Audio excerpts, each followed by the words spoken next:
All right, g'day everyone. In this vid, I'm going to show you the new ARB base rack that we had fitted in Cairns before we went to Cape York. So we've had 4 weeks up there. We've shaken it up and down over 2,000 kilometres worth of corrugations, and I'm going to give you a bit of a rundown about what it looks like, how it performed, how it's fitted, and the accessories you can bolt onto it.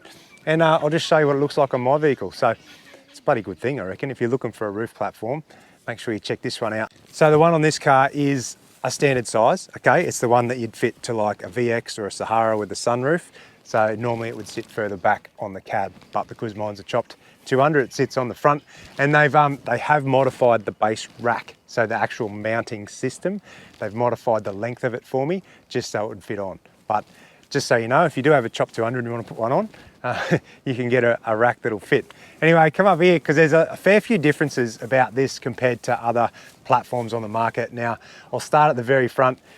This one here is awesome, I think. It's a 37-inch light bar that's designed specifically for the base rack. So it's got its own mounting systems that can fit either underneath or in front. And it's designed to be on the roof. So the actual way they've shaped the lens of the light bar stops the reflection off your bonnet.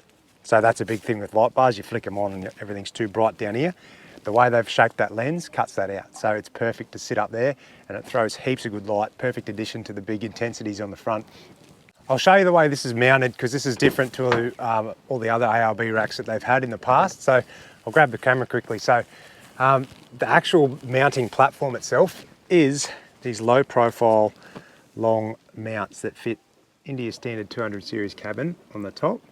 And then the actual platform mounts to the top of that system. Now, one of the big things or the big differences on this rack as opposed to others is that the crossbars or the load bars actually go widthways, all right?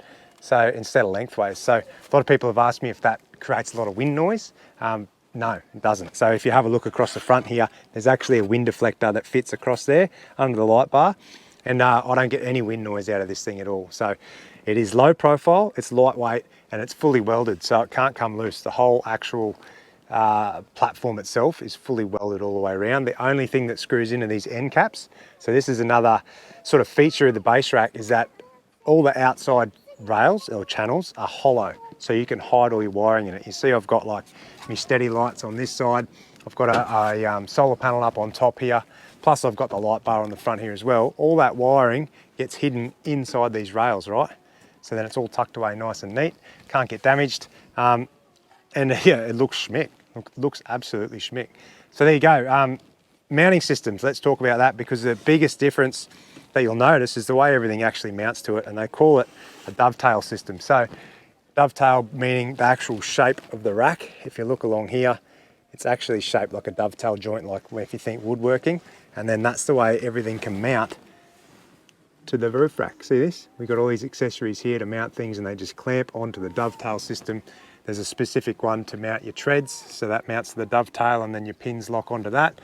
And then, like I said, the light bar comes with its own specific bracket.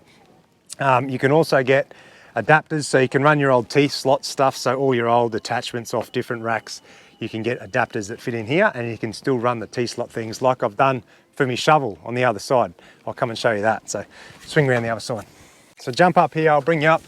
This one here, I've got a Yakima shovel holder and it's just using one of the T-slot attachments that you can fit onto the dovetail there and still use your standard shovel holder as per normal. There you go, another light on this side.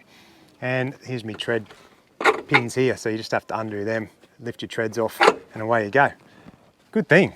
A few things I really like about it.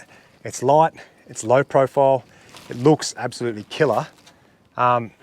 And the mounting system, right? So you've got all these little things, easy features to use, and they've got heaps more. If you wanted to use like bloody spare tires, gas bottles, tie down points, ratchet straps, there's a heap of different attachments you can get that actually all physically clamp onto this dovetail system.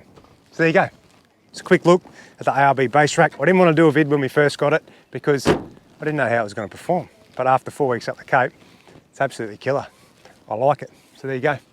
The new ARB base rack. Looks all right, eh? Hey, I'll give you a quick bit of trivia. Do you know, well, you're gonna know now because I've just bloody talked about it, but you know what the first product ARB ever made was? Wasn't a bull bar, no. It was a roof rack. And he started building roof racks in his parents' driveway. There's a bit of trivia for you. So that is how ARB started in Australia. What's ARB stand Pretty for? cool story, eh?